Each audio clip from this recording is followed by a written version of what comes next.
Eu vou perecer, eu estou diante do Deus Todo-Poderoso, e agora? Vou morrer. Aí ele pega e ele fala, aí o anjo de Deus contempla, aí ele fala, o próprio Deus, ele fala, quem é que vai pregar sobre esse Deus maravilhoso? Aí ele fala, o quê? Mas Senhor, exatamente aqui ó, mas Senhor, mas lhe respondeu. Quando a gente fala com mas, é um pronome de adversidade, ou seja, a gente está fazendo oposição àquilo que está sendo falado através do Senhor. E é exatamente como Isaías fez. Ele falou, mas Senhor, eu sou de lábios impuros. O que o Senhor fez? Alguns irmãos, crente bom de Bíblia, deve saber, né? A brasa viva do altar limpou a boca do profeta. Você está com um problema? Peraí, vem cá, eu vou te limpar então. Eu vou te fazer então. Aí, você quer um outro exemplo? Moisés. Senhor, o que eu vou fazer? Como é que vão acreditar em mim? Peraí, não acredita? Não, vem cá então. Vem cá, Moisés, eu vou te ensinar.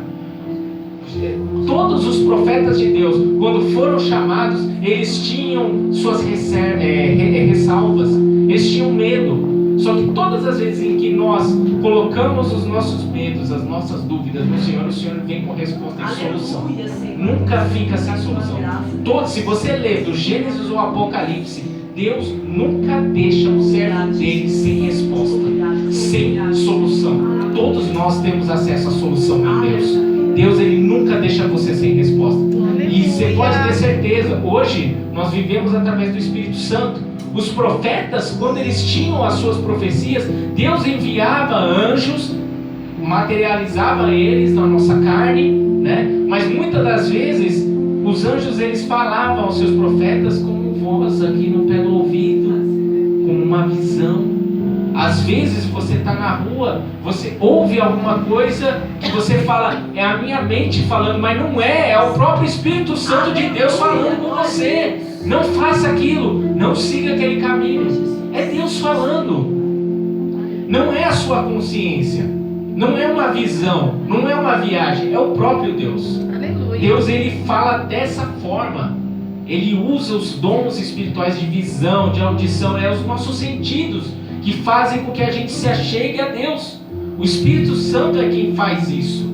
Amém? Hoje ele opera desta forma. Naquele tempo dos profetas, ele operava de outra forma, através dos anjos, materializando-se na frente do profeta. É interessante que o Gideão ele faz uma objeção ao anjo do Senhor e o Senhor responde através do anjo: vai nesta tua força. Aleluia.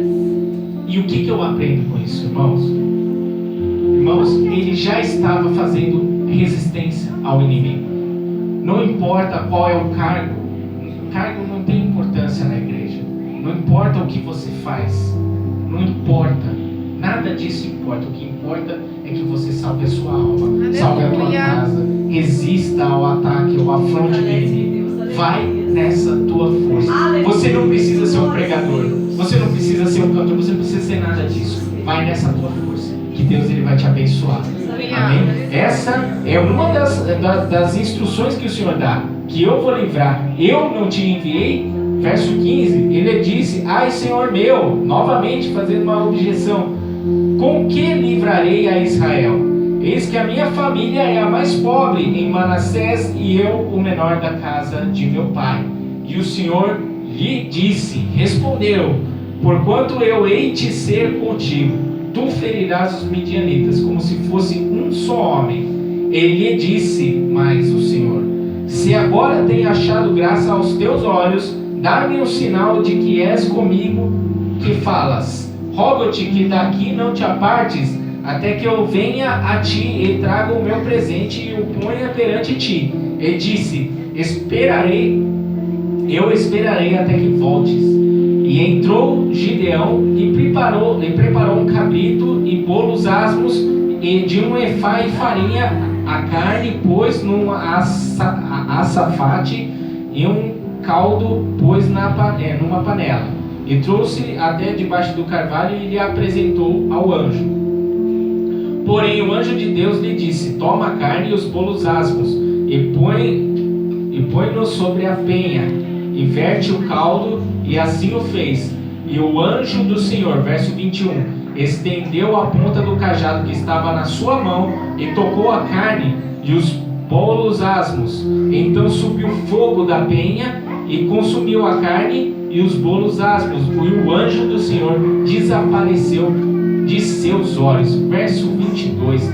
Então viu Gideão que era um anjo do Senhor. E disse Gideão: Ah, Senhor Jeová, que eu vi o anjo do Senhor face a face. Irmãos, Gideão ele não estava acreditando que ele estava diante do anjo de Deus. Só quando ele viu o anjo consumir o holocausto com fogo e desaparecer em plena vista dele, foi quando ele acreditou que ele viu o anjo de Deus. Foi quando ele reconheceu o sinal de Deus. Irmãos, quando Deus ele manda um sinal, e olha que interessante, no verso 17, ele pede um sinal para Deus. Não se esqueça das suas orações quando você estiver enfrentando tempos difíceis, como Gideão estava enfrentando. Se você estiver perdido na luta, sem saber fazer, se você tiver dúvidas em alguma decisão ou caminho a tomar, pede sinal para Deus. Aleluia, porque Deus, ele manda o sinal. Ele estava em dúvida se o Senhor era com ele, porque ele sabia que se esse Deus, a qual os meus pais falaram que ele com mão forte tirou do Egito, da servidão do Egito, abriu o mar vermelho, se esse Deus tão poderoso que o meu pai falou para mim, ele é comigo, se você está falando que esse Deus é comigo, então eu quero um sinal. E foi exatamente o que ele fez. Está perdido? Pede um sinal para Deus. Pede sinal para Deus, e Deus ele vai te mostrar o caminho. Quando você pedir um sinal, irmão, não seja tímido, peça mesmo, mas com veemência. Amém? Você quer um exemplo disso? Eu tenho um sinal na minha vida. Uma vez eu pensei em vender aquela guitarra lá que vocês viram eu tocando. Eu pensei em vender ela. Eu estava precisando do dinheiro. Aí eu falei, mas essa guitarra, quando eu comprei, ela foi consagrada. Ela foi consagrada no altar. Então quando eu comprei para servir a obra de Deus. Aí eu falei, Senhor, eu vou vendê-la, mas eu vou vender para um pastor. Aí eu cheguei lá, num pastor da Assembleia, e negociei ela. Ele falou, Rodrigo, pode trazer ela. Aí eu cheguei em casa, voltei e estava preparando ela, né? Estava meio que me despedindo dela, né? Abri ela, toquei um pouco, tal, né? Me despedindo dela. Aí eu falei, ó, Senhor, ó, eu estou vendendo porque eu preciso do dinheiro. Mas se o Senhor, ela vai continuar servindo o Senhor, amém? Eu vou vender ela para o pastor. Mas ela vai continuar servindo o Senhor. Mas se o Senhor, olha só, se liga nisso. Se o Senhor tiver alguma coisa comigo, com esse instrumento ainda, então o Senhor me dá um sinal. Deu 9 horas, irmão. 9 horas da noite. Primeira vigília. Primeira vigília da noite. O Senhor, ele pega... Não, segunda vigília da noite. Toca o meu telefone. Quem é? Meu amigo lá. Pastor Dario, da Batista, me chamando para tocar numa banda. Não, Rodrigo, eu estou com um projeto aqui, a gente precisa de um guitarrista e eu preciso para agora. Você tem disposição? Aí eu olhei para a guitarra e eu falei, meu Deus, eu ia vender ela. Eu falei, não, então tá bom, eu aceito. Aí eu falei, cheguei no dia seguinte com a maior cara assim, falei, Pastor Reinaldo, o senhor me desculpa, mas eu vou ter que desfazer o negócio contigo. Eu pedi um sinal para Deus e Deus me mandou o sinal. Aí ele falou, não, Rodrigo, então vai contigo. Ela é sua, vai lá e usa ela. E tá aí até hoje, irmão. Eu pedi um sinal para Deus, foi um sinal simples. E Deus mandou. Uma pessoa do nada, nem me conhece, irmão. O pastor Dario, a gente virou amigo depois. Mas ele, quando me ligou, ele não me conhecia. Ele falou apenas que precisava de um guitarrista para tocar numa banda, da igreja, né, fazer trabalhos lá de campo. Foi isso. Deus mandou o sinal, eu pedi um sinal e Deus mandou. Aleluia. E ele me achou num site, irmão, que é de músico, assim, num dos lugares mais improváveis, no site mais improvável, o cara me achou lá. Eu falei, meu Deus, como ele conseguiu me achar, né? Eu falei, incrível, incrível, é só Deus mesmo para fazer uma coisa dessa. Então quando Deus, você se propor a pedir um sinal para Deus, irmão, não seja tímido. Pede um sinal para Deus, que Deus ele vai te abençoar. Amém? Amém? Então assim, irmãos, aí ele pediu o sinal para Deus, Deus mandou. Só que aí, irmãos, chega uma outra parte, que foi a parte do sacrifício. E ele fez um sacrifício ao Senhor. Olha, se o Senhor é comigo, eu vou fazer o seguinte, eu vou fazer uma aliança contigo. Eu vou fazer um sacrifício aqui, vou matar uns cabritos e tal, vou fazer um sacrifício e oferta para Deus, né? E às vezes para a gente fazer alguma coisa para Deus nos abençoar, exige da gente essa primícia, de nos predispormos a fazer algo para Deus. Foi exatamente isso que Gideão fez. Aí o que Deus faz? Deus ele pega a oferta de Gideão, a minha e a sua oferta. Ele pega e recebe, faz fogo dela, faz um sinal esplendoroso na frente, que eles, irmãos, quando eles viam um anjo de Deus face a face, o judeu, ele tem por costume de achar que ele vai morrer. A visão que eles chamam da visão do anjo, do fogo ardente, eles acham que é o momento em que eles vão morrer, entendeu? Então quando o Gideão ele fala aqui no verso 22, Senhor, que eu vi o anjo face a face, o anjo logo responde no verso 23, porém o Senhor lhe disse, paz seja contigo, não temas, não morrerás. Aleluia. Porque ele achou que ele ia morrer.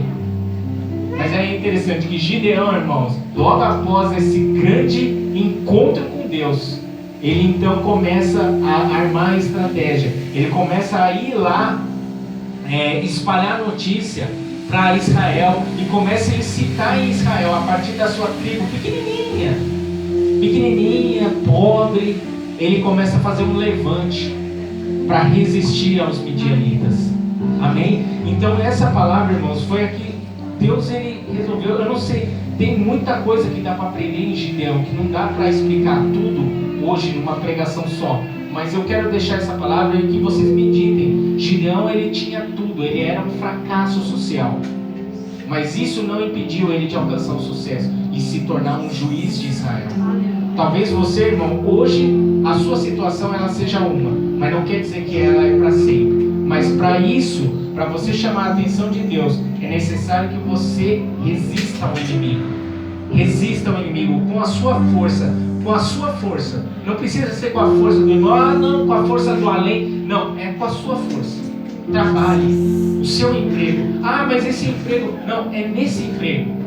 É nesse lugar que Deus vai falar com você, que Deus vai te prosperar.